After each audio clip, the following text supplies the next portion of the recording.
Smith, a very good evening to you, sir. How are you? Evening. Very good. Very good. Merry Christmas. Wow. I want to start with a smile on your face, because this station and this show is going to advocate, and I'm delighted to tell you that this song by Sir Starmer and the Granny Harmers in the last, I don't know, couple of hours has reached #1 on the iTunes chart. I want it to stay there because I want the ridiculous BBC to have to play it. If you're just tuning in, Greg Smith won't mind. Here's a little soupçon from the song we need to get to #1 because it tells the truth about that pain in the arse in Downing Street. Play it. It'll be freezing this Christmas while our money goes abroad. It'll be freezing this Christmas. Rachel Reeves is a fraud. It'll be cold, so cold, without fuel at home this Christmas. I don't think in all of my lifetime, Greg, and I'm much older than you, that I've ever known that a politically motivated song could well be top of the Christmas charts. What's you and your party's response to this song? Because for many of us, it tells the goddamn truth about Keir Starmer and the BBC as well, my friend. Well, it does. And it's a tragedy that this song even had to be made in the first place. But sometimes, you know what? Satire is the best check on power and the best way to cut through and really get people to understand what's going on. And, you know, the Conservatives have opposed the withdrawal of the winter fuel allowance throughout. I raised it again with one of the health ministers this afternoon saying, come on, what's the impact? If you're going to take the money that people need to heat their homes away from them, very vulnerable people, you know that living in a cold or a damp house can impact your cardiovascular system. It's going to lead to respiratory illness and hospital admissions. I said, come on, what's your impact assessment?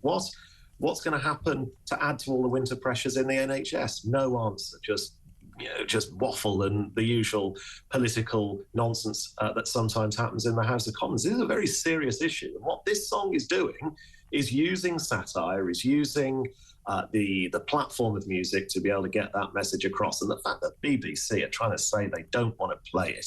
Are you surprised? This is an organisation that in 15 months won't call Hamas a terrorist organisation. Of course they're not going to play it, man, because that's everything that they don't want to hear. I want to put this to you in the nicest possible way. Whilst I agree with everything, a lot of people that would phone this show are even more angry with your party than at the end of your part, because they now say the sheer incompetence of the end of the Tory government has led this country to have what, without being rude, has to be described as the worst 6 months ever to the start of a premiership. And I said to somebody the other day, to have alienated some of the core people in this country, pensioners, farmers, small business owners, Brexiteers, waspy women, he can't have a career in this. I mean, the man could never be re-elected. What do you say to those voters who will say, I got conned because of how bad the Tory party was?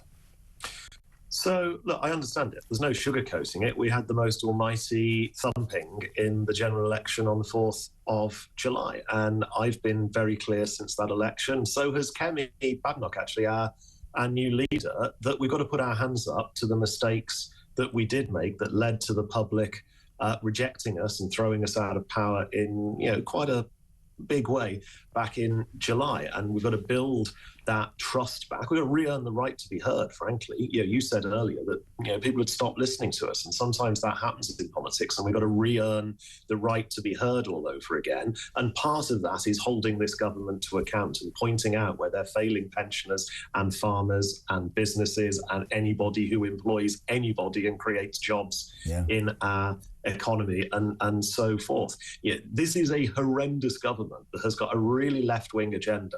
We need to call it out. We need to make sure it's one of the shortest-lived governments in history. But part of that is on us re-earning that right to be trusted again, and to put forward a Conservative agenda. That's the point. Now, as the Shadow Transport and Business Minister, I'd love your response today to the news. I mean, again, New Year's Eve rail chaos. Now, this isn't necessarily the drivers, it's also the managers. But train managers associated with unions who have already been given a massive pay rise by this bloody government, I presume in return for financing their journey to 10 Downing Street, have announced strikes over rest days, New Year's Eve, and over the holidays.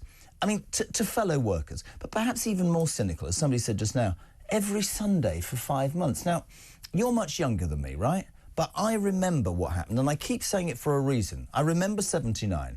If you didn't get 20, 25%, you went on strike. So every union was either so bloated that inflation went through the roof, or there was rubbish on the streets and green goddesses picking up ill people because they hadn't had their pay rise yet. Country was held to ransom, and it went skint. That's the disgrace of Sunak. I have to say, Greg, and I'm not putting it at your door, that's the disgrace, because we're going to have this for 4.5 years. They've just had a massive pay rise and they're back on strike. And it's not going to change.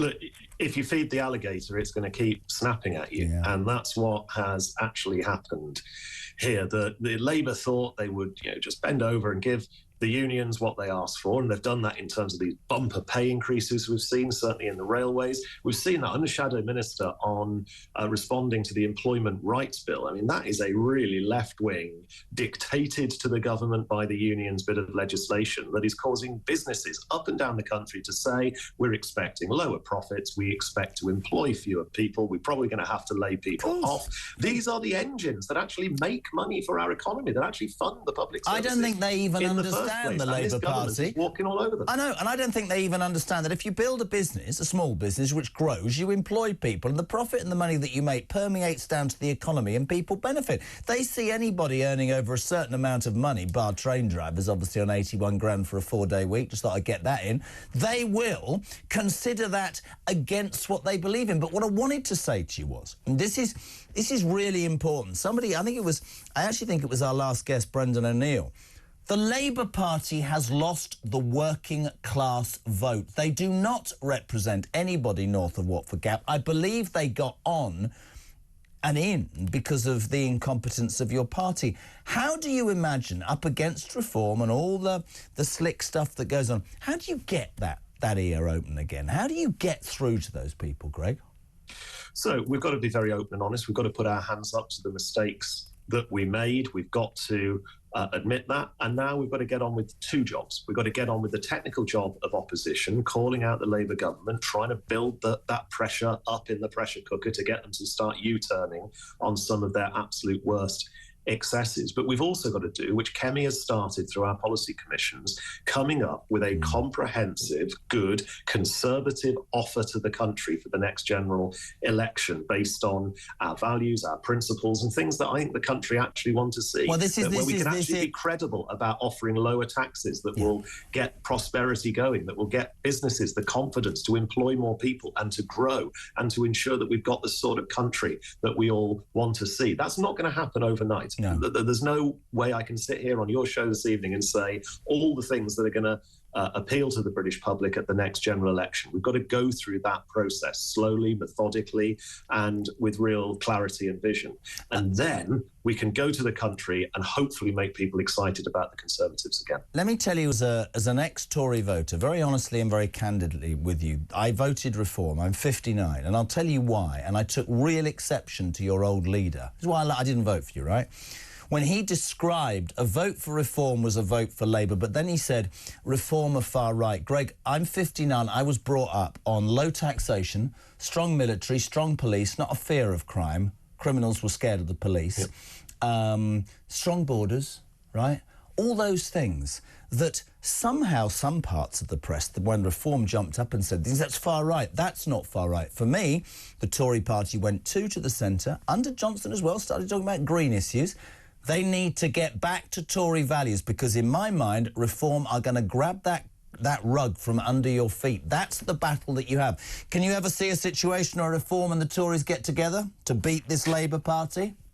Well, look, Reform are the new kids on the block. You've got to respect the fact that they got 4 million votes in the general election. They won 5 seats in the House of Commons. That's, they've never had an MP before other than Lee Anderson when he defected from the Conservatives in the last Parliament. However, I genuinely believe that whilst they will come up with some ideas that we can all agree with, and they're often in the same voting lobbies as us in the House of Commons, it's the Conservative Party as the most successful political force in British history, clearly at a low ebb right now, but historically that successful political fighting force that can come back and to defeat socialism, defeat this Labour government right now. Who knows what the result of the next general election will be? We're actually fighting a war on multiple fronts. We've got 72 Lib Dem MPs who are basically Labour. In fact, some of them are to the left of Labour, and we've got to beat those as well in order to get a right-of-centre, genuinely conservative, low-tax, freedom-loving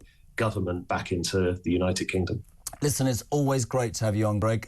Congrats on the new job. I listen to what you say. I'm interested. I hope you have a great Christmas. And thank you for making talk. And when you get off the phone, download the song. It's going to #1. This is Talk Drive.